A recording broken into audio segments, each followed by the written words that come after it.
ચાલો મિત્રો, ફરી પાછા ચેપ્ટર 4 માં આપણે આગળ વધીએ છીએ. ગયા વિડીયો લેક્ચરની અંદર આપણે યંત્રશાસ્ત્રમાં જે સામાન્ય બળો છે એમાં ખાસ કરીને જે 4 બળો વિશે આપણે શીખ્યા હતા, એના પર આધારિત આપણે એનસીઈઆરટી ટેક્સ્ટ બુકમાં જે એક્ઝામ્પલ આપ્યા છે એ આપણે સોલ્વ કર્યા હતા. એવા જ પ્રશ્નો 4-5 આપણને સ્વાધ્યાયમાં પણ આપેલા છે. તો આજના લેક્ચરમાં આપણે એ પ્રશ્નો જે છે એ સોલ્વ કરીશું, એટલે જેથી આપણને એક્ઝેક્ટ ખ્યાલ આવી જાય. ચાલો, સ્વાધ્યાય જે છે એનો 9મો પ્રશ્ન જે છે એની અંદર ઉચકાયા વગર 20,000 કિલોગ્રામ દળ ધરાવતા એક રોકેટનું દળ જે છે એ આપણને આપેલું છે 20,000 કિલોગ્રામ. વિસ્ફોટ કરાવતા તે ઉર્ધ્વ દિશામાં 5 મીટર પ્રતિ સેકન્ડના પ્રારંભિક પ્રવેગથી ગતિ કરે છે. ચાલો, આ સમજી લઈએ કે રોકેટ છે અને એની ગતિ જે છે ઉપર તરફ થાય છે અને એનો પ્રવેગ જે છે 5 મીટર પ્રતિ સેકન્ડ સ્ક્વેર આપેલો છે. તો વિસ્ફોટથી ધક્કો કેટલો લાગશે? હવે રોકેટને જે ઉપર તરફ જે ધક્કો લાગશે એ કેટલો હશે? તો કે જેટલું બળ નીચે તરફ લાગશે, એટલે કે આઘાત સામે શું લાગશે? પ્રત્યાઘાત. ક્રિયાબળ સામે શું લાગશે? પ્રતિક્રિયાબળ. તો નીચે તરફ જેટલું ક્રિયાબળ લાગે એટલું સામું ઉપર તરફ શું લાગશે? પ્રતિક્રિયાબળ, રિએક્શન. તો આપણે એ ગોતવાનું રહે કે નીચે તરફ ટોટલ બળ કેટલું લાગે છે. તો અહીંયા એક તો રોકેટનું વજન બળ જે છે mg નીચે તરફ હોય, પ્લસ રોકેટ ઉપર તરફ પ્રવેગી ગતિ કરે છે તો એનું આભાસી બળ જે છે એ નીચે તરફ હશે. બરોબર છે. તો હવે આ બંને બળો જે છે એ નીચેની તરફ છે, તો નીચેની તરફ લાગતું કુલ બળ કેટલું થશે? mg પ્લસ ma થશે. રેડી? તો નીચે તરફ આટલું ક્રિયાબળ લાગશે તો એટલું જ ઉપર તરફ શું લાગશે? પ્રતિક્રિયા બળ. તો આ આપણો જવાબ જ થઈ ગયો કે ઉપર તરફ લાગતું જે પ્રતિક્રિયા બળ અથવા જે ધક્કો છે એ એટલો હશે. બરોબર. આમાં કિંમત મૂકી દઈએ, એમ જે સી કોમન કાઢી લઈએ તો અહીંયા થાય g પ્લસ એ. તો આ g પ્લસ એ જે છે એ શું દર્શાવે છે? એનો પ્રવેગ દર્શાવે છે, પરિણામી. ચાલો, એમ જે છે કેટલું છે? 20,000 છે. એને ગુણ્યા g આપણે 10 લેવાનું છે અને એ એટલે 5 આપેલું છે, તો 10 + 5 15 થશે. 15 દુ 30. બરોબર. અને એની પાછળ જે છે બીજા 4 મીંડા આપણે લગાડવાના રહેશે, ન્યૂટન. એટલે ટોટલ થશે 3 × 10⁵ ન્યૂટન. એટલે આટલું બળ રોકેટને ઉપર તરફ લાગશે. ક્લિયર? ચાલો, એની પછી આપણે આવા બીજા પ્રશ્નો જોઈએ કે સ્વાધ્યાયમાં આપણને ક્યાં આપેલા છે. ચાલો, 13મો પ્રશ્ન જે છે,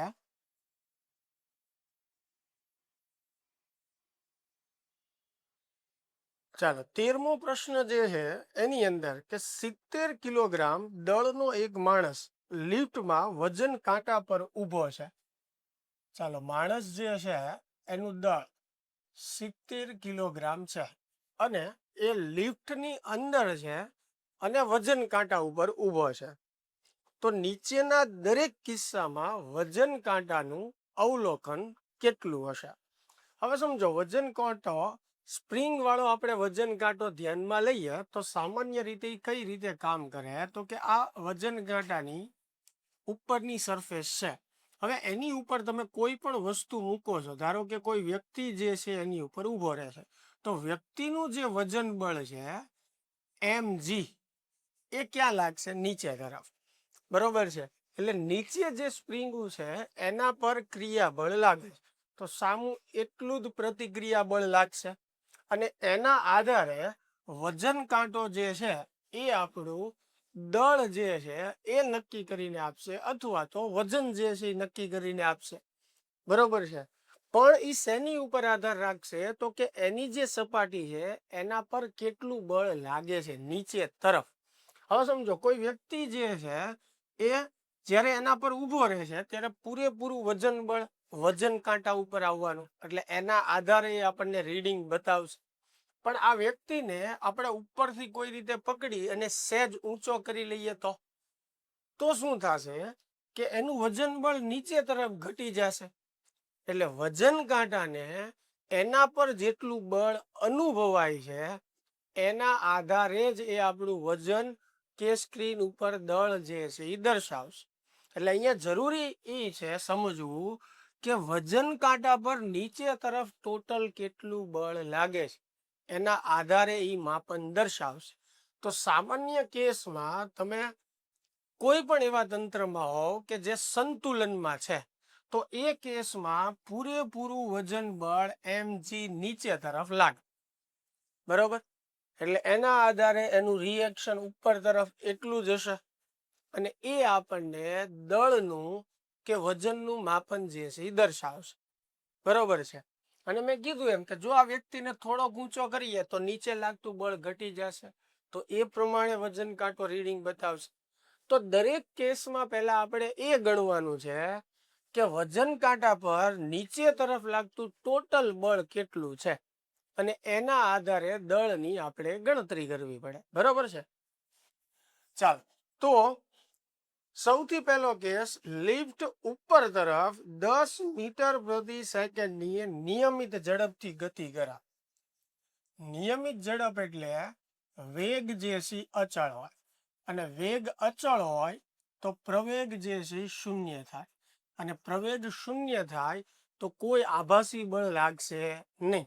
તો જ્યારે લિફ્ટ જે છે એ અચળ વેગથી ગતિ કરતી હોય અને લિફ્ટ ઉપર તરફ ગતિ કરે છે, બરોબર, તો એ કેસમાં જે લિફ્ટની અંદર વ્યક્તિ છે જે વજન કાંટા ઉપર ઊભો છે એનું વજન બળ mg જે નીચે તરફ લાગતું હોય.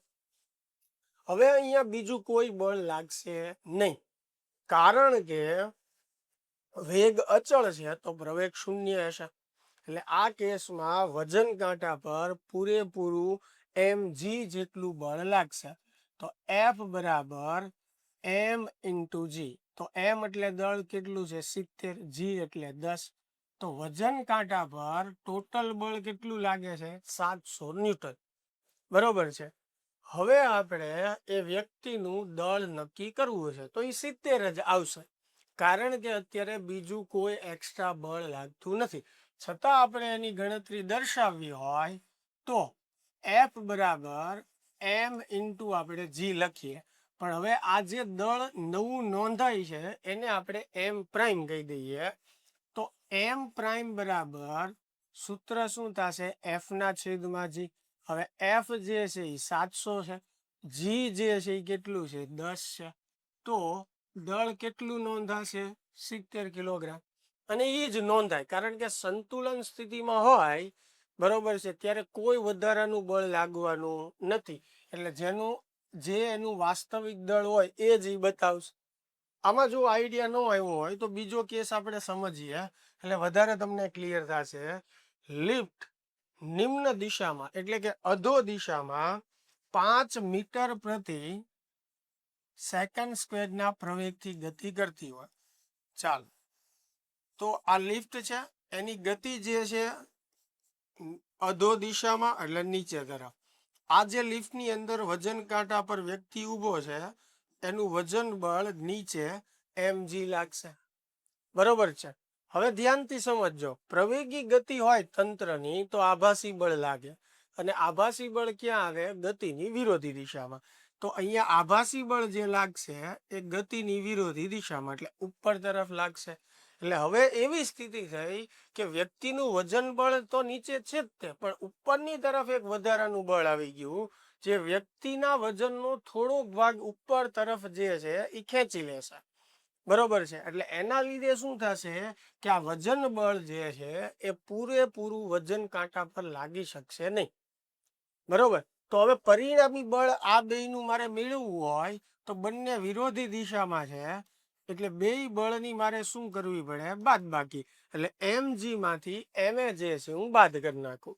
બરોબર. હવે m જે છે કોમન કાઢી લઉં તો અહીંયા વધશે g માઇનસ a. રેડી. તો જ્યારે લિફ્ટ નીચે તરફ પ્રવેગી ગતિ કરતી હોય ત્યારે જે પરિણામી બળ લાગે છે વજન કાંટા પર એ આટલું છે m into g minus a. ત્યારે પરિણામી પ્રવેગ કેટલો કહેવાય g માઇનસ a જેટલો. આ પરિણામી પ્રવેગનું સૂત્ર છે જી માઇનસ એ, અને પરિણામી બળ એટલે એમ ઇન્ટુ જી માઇનસ એ. હવે આમાં હું કિંમત મૂકી દઉં. મારી પાસે એમ જે સી કેટલું છે 70 છે, જી એટલે 10, એ એટલે 5. તો 10 માંથી 5 કાઢીએ, 5 વધશે 70 ગુણ્યા 5 એટલે કેટલા થશે? 350 ન્યૂટન થશે. તો જો હવે વજન કાંટા પર લાગતું પરિણામી બળ 350 થઈ ગયું. હવે જે રીતે એના પર બળ લાગશે એ જ રીતે એ આપણને દળ બતાવશે. તો હવે બળ કેટલું લાગે છે? 350 લાગે છે. જી કેટલું છે? 10. તો જવાબ આપણો આવશે 35 કિલોગ્રામ. એટલે વજન કાંટો જે દળ બતાવશે એ 35 કિલોગ્રામ બતાવશે. એટલે એનો અર્થ એવો નથી કે અહીંયા વ્યક્તિ હુકાઈ ગયો અને એનું દળ ઘટી ગયું, પણ અહીંયા અર્થ એવો છે કે વજન કાંટા પર લાગતું બળ ઘટે છે, એટલે પરિણામે એ જે રીડિંગ બતાવશે એ ઓછું બતાવશે. કારણ કે આભાસી બળ ઉપરની તરફ લાગે છે. વ્યક્તિ તો ઈનો ઈ જ છે, એનું વજન બળે એટલું જ લાગે છે, પણ ઉપરની તરફ આભાસી બળ લાગવા માંડ્યું એટલે વજન બળની પરિણામી અસર ઘટી ગઈ અને કેટલા ન્યૂટન થઈ ગઈ? 350 ન્યૂટન. એટલે પરિણામે વજન કાંટો ઓછું દળ બતાવશે. ખ્યાલ આવે છે? ચાલો ત્રીજો કેસ આપ્યો છે આમાં કે લિફ્ટ જે છે એટલા જ પ્રવેગથી 5 મીટર પ્રતિ સેકન્ડના સેકન્ડ સ્ક્વેરના પ્રવેગથી ઉપર તરફ ગતિ કરતી હોય. તો હવે વ્યક્તિનું વજન બળ જે છે એ તો નીચે જ લાગવાનું છે, પણ લિફ્ટ જ્યારે ઉપર તરફ પ્રવેગી ગતિ કરે ત્યારે આભાસી બળ ક્યાં આવશે? નીચે તરફ આવશે. તો હવે પરિણામી બળ કેટલું લાગે નીચે તરફ? તો કે બે એક જ દિશામાં છે, બેનો સરવાળો થાય એમ જી પ્લસ એમ એ. તો એફ બરાબર થશે એમ જી પ્લસ એ. તો આ જે છે એ પરિણામી પ્રવેગ થઈ ગયો જી પ્લસ એ, અને આ આખું પરિણામી બળ થઈ ગયું. હવે એમ જે સી કેટલું છે? 70, જી એટલે 10, બરોબર, અને એ જે છે એ 5. ચાલો તો 10 વત્તા 5 એટલે 15 થશે, અને 15 ગુણ્યા જે છે એ આપણે કરવાનું છે 70. ચાલો એ પણ આપણે ફટાફટ કરી જ નાખીએ. કેલ્ક્યુલેટર તમારી પાસે હોય તો ખાસ જે છે સાદું રૂપ સાથે સાથે આપતા જવાનું એટલે ખ્યાલ આવે. ચાલો 15 ગુણ્યા 70 કરશું તો એ કેટલું આવશે? 1050 ન્યૂટન આવશે. તો હવે તમે જુઓ અહીંયા વજન કાંટા ઉપર જે ટોટલ બળ લાગે છે એ 1050 ન્યૂટન છે, એટલે વધારે બળ લાગ્યું. તો દળ પણ એ રીતે જ બતાવશે. તો એમ પ્રાઇમ એટલે એફ ના છેદમાં જી. હવે એફ એટલે 1050 અને જી એટલે 10. તો આ મીંડી કેન્સલ આપણે કરીએ તો 105 કિલોગ્રામ. તો હવે વજન કાંટો જે છે દળ કેટલું બતાવશે? 105 કિલોગ્રામ. એટલે એનો અર્થ એવો નથી કે અહીંયા વ્યક્તિ જાડો થઈ ગયો, પણ નીચે તરફ લાગતું બળ વધી ગયું એટલે વજન કાંટો વધારે દળ દર્શાવે. બરોબર છે? ચાલો છેલ્લો કેસ આમાં આપ્યો છે કે જો કોઈ કારણોસર લિફ્ટ જે છે એની યંત્ર રચના નિષ્ફળ જાય, એટલે ધારો કે લિફ્ટનું દોરડું તૂટી જાય, તો સીધી વાત છે ગુરુત્વાકર્ષણના લીધે લિફ્ટ ક્યાં પડશે? નીચે. એટલે કે હવે લિફ્ટ જે છે એ મુક્ત પતન કરશે તો પ્રવેગી ગતિ જ તે, પણ એનો પ્રવેગ જે છે એ કોના જેટલો થઈ જશે? જી જેટલો. ગતિ કરશે નીચે તરફ જ તે, અને લિફ્ટ જ્યારે નીચે તરફ ગતિ કરતી હોય ત્યારે પરિણામી બળ કેટલું થાય એ સૂત્ર આપણે મેળવ્યું છે. કેટલું થાય? તો કે એફ બરાબર એમ જી માઇનસ એ જેટલું. પણ હવે લિફ્ટ મુક્ત પતન કરે છે એટલે એની કિંમત જી જેટલી થાય. તો જી માઇનસ જી એટલે શું થશે? 0. 0 ગુણ્યા હીરો એટલે 0. ચાલો 0 ગુણ્યા કોઈ પણ સંખ્યા હોય 0 જ આવવાની. તો હવે પરિણામી બળ વજન કાંટા ઉપર 0 થઈ જશે. હવે બળ 0 થાય તો દળ જે છે એ પણ એ 0 બતાવશે. શું કામ આવું થયું? તો કે નીચે તરફ જેટલું વજન બળ લાગે છે એટલું જ ઉપર તરફ આભાસી બળ લાગે છે, એટલે પરિણામી બળ 0 થઈ ગયું. એટલે વજન કાંટા ઉપર કોઈ બળ લાગતું જ નથી, તો એ કોઈ દળ દર્શાવશે જ નહીં. એટલે આ એવી સ્થિતિ થઈ ગઈ કે જ્યારે વજન કાંટો આપણે એમને મૂકી રાખેલો હોય, એની ઉપર કોઈ વસ્તુ ન પડી હોય, ત્યારે 0 અંકન દર્શાવશે. એવી સ્થિતિ થઈ ગઈ. સમજાય છે? ચાલો તો આ જે છે એ આપણો 13મો પ્રશ્ન હતો. એની પછી આગળ આપણે જોઈએ, હજી આવા 2-3 દાખલાઓ જે છે આપણને આપેલા છે. ચાલો 15મો દાખલો જે છે સ્વાધ્યાયનો, એ પણ આવા જ કોન્સેપ્ટનો છે. ચાલો 15મો જે પ્રશ્ન છે એની અંદર 10 કિલોગ્રામ અને 20 કિલોગ્રામ દળ ધરાવતા બે પદાર્થો એ અને બી. ચાલો એ જે છે એનું દળ 10 કિલોગ્રામ, બી જે છે એનું દળ આપણને 20 કિલોગ્રામ જે છે એ આપેલું છે. બરોબર. એ અને બી ને લીસી સમક્ષિતિજ સપાટી પર રાખી, એટલે જો એ અને બી જે સપાટી પર પડ્યા છે એ સપાટી લીસી છે, એટલે એનો અર્થ એવો થયો કે એમાં આપણે ઘર્ષણ ધ્યાનમાં લેવાનું નથી. એક હલકી દોરીના છેડાઓ સાથે બાંધેલ છે. જો એફ બરાબર 600 ન્યૂટનનું એક સમક્ષિતિજ બળ સૌ પ્રથમ એ પર લગાડવામાં આવે, ત્યારબાદ બી પર લગાડવામાં આવે, તો આ બંને કેસમાં દોરીમાં તણાવ બળ કેટલું ઉત્પન્ન થાય. ચાલો સૌથી પહેલો જે છે આપણે પહેલો કેસ જોઈએ કે આ જે બે પદાર્થો જે છે બી અને એ એક દોરી વડે બાંધેલા છે. આવી રીતે જે સપાટી પર પડ્યા છે લીસી સપાટી છે.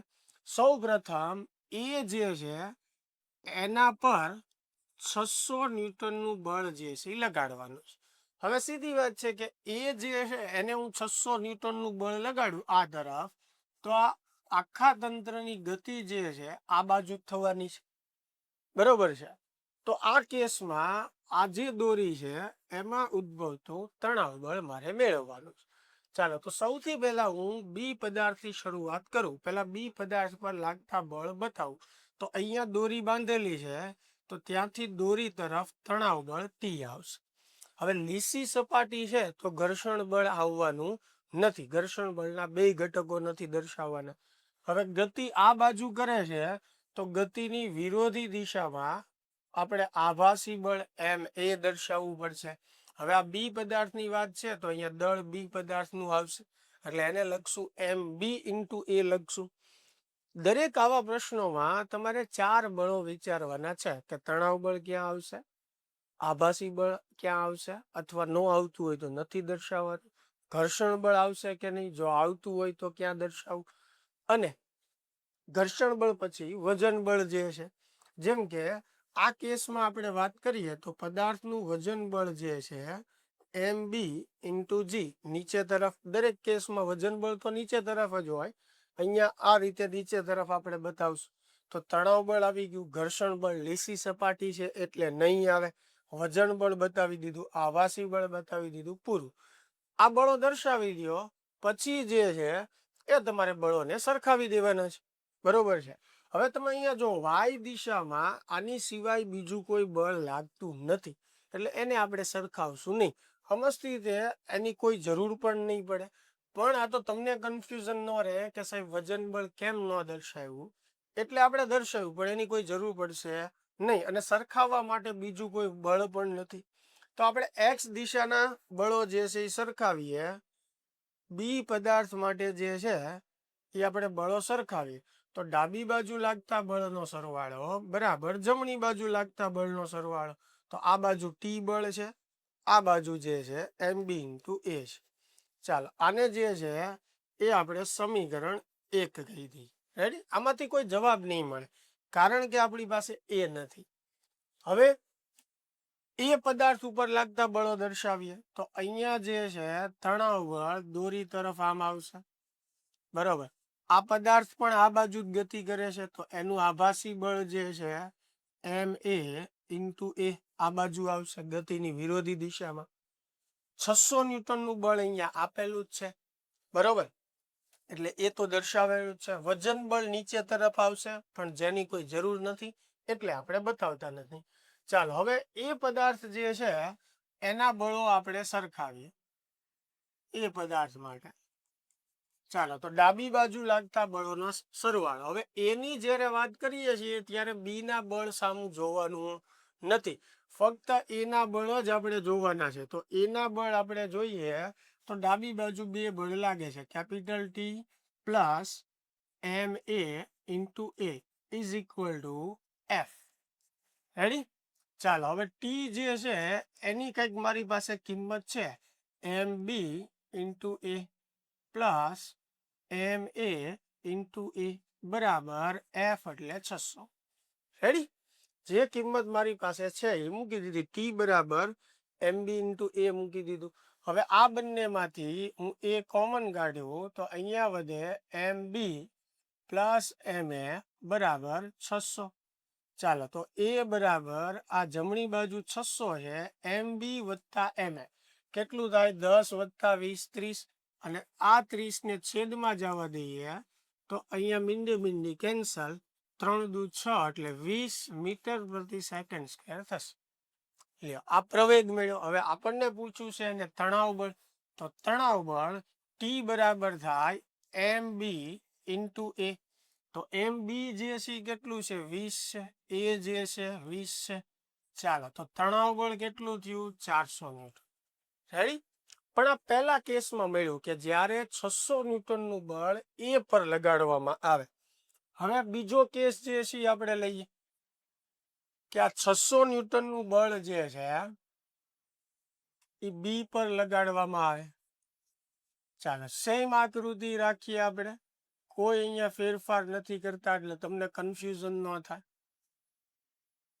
આ એ છે બરાબર. હવે આ જે 600 ન્યૂટનનું બળ છે એફ આ બાજુ લાગશે બી પર, કારણ કે બી ઉપર હવે લગાડવાનું છે. હવે આ કેસમાં આપણે શરૂઆત બી થી જ કરીએ બરોબર. એટલે બી પર લાગતા બળો તો અહીંયા દોરી છે, દોરી તરફ તણાવ બળ આવશે. હવે આ બાજુ તમે બળ લગાડ્યો છો એટલે આખું તંત્ર આ બાજુ ગતિ કરશે, તો આનું આભાસી બળ જે છે એમ બી ઇન્ટુ એ જમણી તરફ આવશે. વજન બળ આવશે પણ એની કોઈ જરૂર નથી એટલે બતાવતા નથી. ચાલો તો અહીંયા આ બળો સરખાવો તો ડાબી બાજુ લાગતા બળનો સરવાળો બરાબર જમણી બાજુ લાગતા બળનો સરવાળો. આમાંથી ટી ને સૂત્રનો કરતા બનાવવું, આ બાજુ એફ જે છે કેટલું છે 600, આ પદને ઓલી બાજુ જવા દઈએ તો એ થઈ જશે માઇનસ. ચાલો આ ટી નું એક સમીકરણ મળ્યું જેને આપણે સમીકરણ 1 કહી દઈએ બરોબર છે. આ એ આપણી પાસે નથી એટલે ડાયરેક્ટ આપણને ટી મળવાનો નથી. હવે એ ઉપર લાગતા બળો દર્શાવીએ તો અહીંયા દોરી બાંધેલી છે, ત્યાંથી દોરી તરફ તણાવ બળ આવશે. એ પદાર્થ પણ આ બાજુ ગતિ કરશે તો ગતિની વિરોધી દિશામાં એનું આભાસી બળ આવશે. વજન બળ નીચે તરફ આવશે પણ જેની કોઈ જરૂર નથી.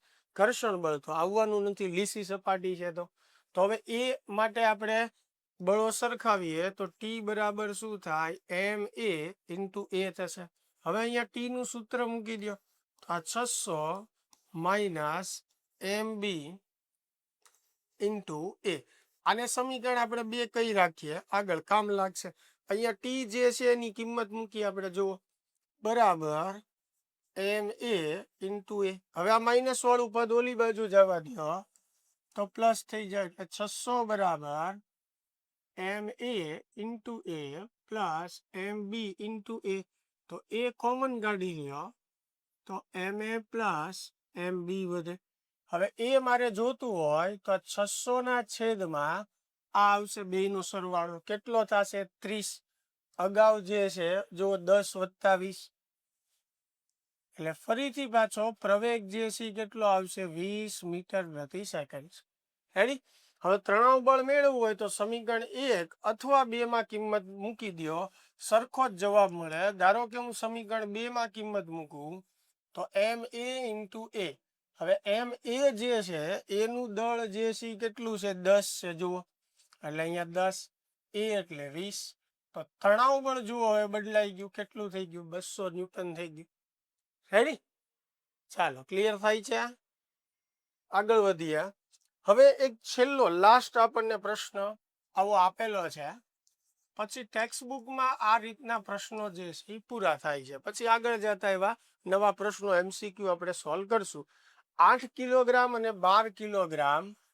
ચાલો એક પદાર્થનું દળ 8 કિલોગ્રામ, બીજા પદાર્થનું દળ જે છે 12 કિલોગ્રામ. આ બંને પદાર્થોને ઘર્ષણ રહિત એક ગરગડી પરથી પસાર કરીને આકૃતિમાં દર્શાવ્યા મુજબ ગોઠવેલા છે. બરોબર, આ રીતે. અહીંયા ગરગડીમાં આપણે ઘર્ષણ ધ્યાનમાં લેવાનું નથી. બંને પદાર્થ જે છે એ હવામાં લટકે છે આવી રીતે. તો આ તંત્રનો પ્રવેગ અને દોરીમાં તણાવ જે છે એ આપણે મેળવવાનું. આ આપણો પ્રશ્ન છે કે દોરીમાં તણાવ બળ મેળવો અને આ તંત્રનો પ્રવેગ. હવે સમજો M1 આ દળ ઓછું છે, M2 આ દળ વધારે, એટલે આનું વજન બળ વધારે છે, એટલે આ પદાર્થ નીચે તરફ જશે, એટલે આની ગતિ જે છે એ નીચે તરફ થશે. આ પદાર્થની ગતિ જે છે એ ઉપર તરફ થશે. રેડી? તો બધા બળો આપણે દર્શાવીએ. જેમ કે આની માટે હું દર્શાવું તો એનું વજન બળ M1G નીચે તરફ, અહીંયા દોરી બાંધી છે તો ત્યાંથી દોરી તરફ તણાવ બળ T. ચાલો, હવે ઘર્ષણ બળ નહીં આવે, હવામાં પદાર્થ લટકે છે તો ઘર્ષણ બળના ઘટકો નથી આવવાના. વધ્યું આભાસી બળ, પ્રવેગી ગતિ કરે છે તો આભાસી બળ આવે. ઉપર તરફ ગતિ કરે છે તો આભાસી બળ જે છે M1 એ નીચે તરફ આવે. ચાલો, બળોની સરખામણી કરી દો.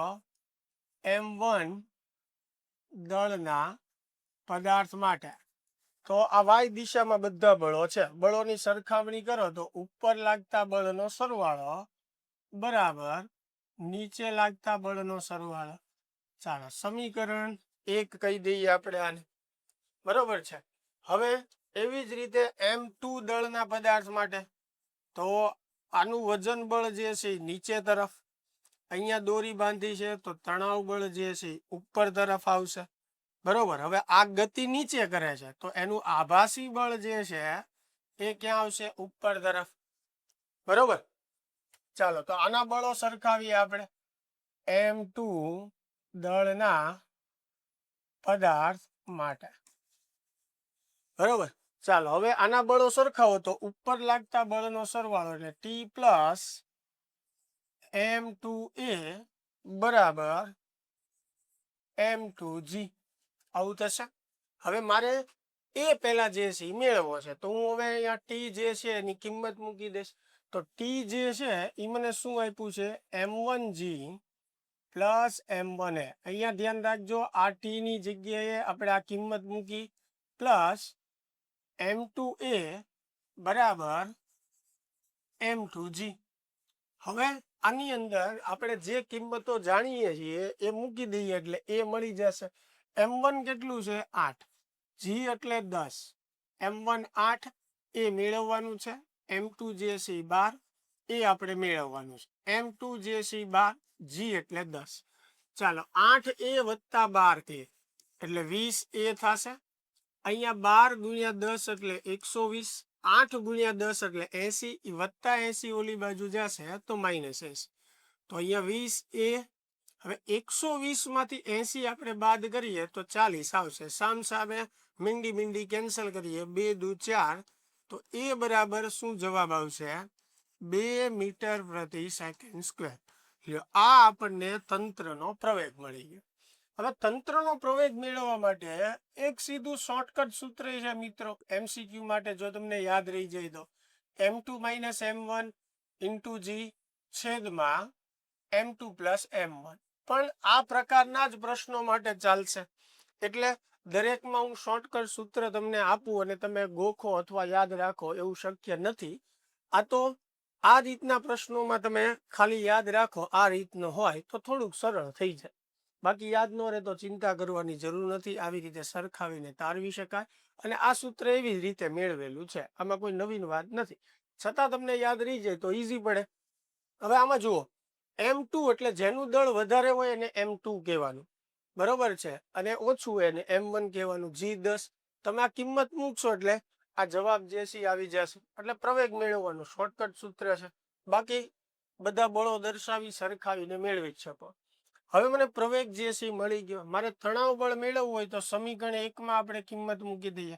સમીકરણ 1 પરથી ચાલો, સમીકરણ 1 માં આપણે કિંમત મૂકીએ તો T બરાબર M1 જે છે 8, G જે છે 10 બરાબર, વત્તા M1 8 અને A જે છે 2. તો 8 ગુણ્યા 10 એટલે 80 થશે. 8 દુ 16, 80 વત્તા 16 એટલે 96 ન્યૂટન થશે. આ જે છે એ આપણું તણાવ બળ થઈ ગયું. રેડી? તો મિત્રો ટેક્સ્ટ બુકમાં જેટલા પ્રશ્નો હતા, એક્ઝામ્પલ જે આપણે ગયા લેક્ચરમાં પૂરા કર્યા હતા, અને સ્વાધ્યાયના દાખલામાં આવા જે કાંઈ પ્રશ્નો હતા એ આપણે આજે પૂરા કર્યા. વ્યવસ્થિત જે છે તમે જોતા રહેજો વિડીયો લેક્ચર. એક્સ્ટ્રા બીજા એમસીક્યુની પણ પ્રેક્ટિસ કરજો મિત્રો. પ્રેક્ટિસ કર્યા વગર ફિઝિક્સ આવડવાનું નથી. એટલે એ જરૂરી છે કે તમે જે તે શિક્ષક પાસેથી શીખો ખરા, પણ એની સિવાયના પ્રશ્નો પણ તમે પ્રેક્ટિસ કરો. માત્ર ને માત્ર શિક્ષક જેટલું કરાવે છે એટલું કરીને મૂકી દેવાથી ફિઝિક્સ સારી રીતે ન આવડે, અથવા તો ફિઝિક્સમાં ખૂબ સારા માર્ક ન આવે. બરાબર, સારા માર્ક લાવવા માટે તમારે જાતે પણ પ્રેક્ટિસ જે છે એ કરવી પડશે, અને જ્યાં તમે અટકો ત્યાં શિક્ષકની તમારે હેલ્પ લેવી પડશે. તો જ શીખતા જશો અને તો જ આગળ જે છે એ વધતા રહેશો. ચાલો મળીએ તો નેક્સ્ટ વિડીયોમાં.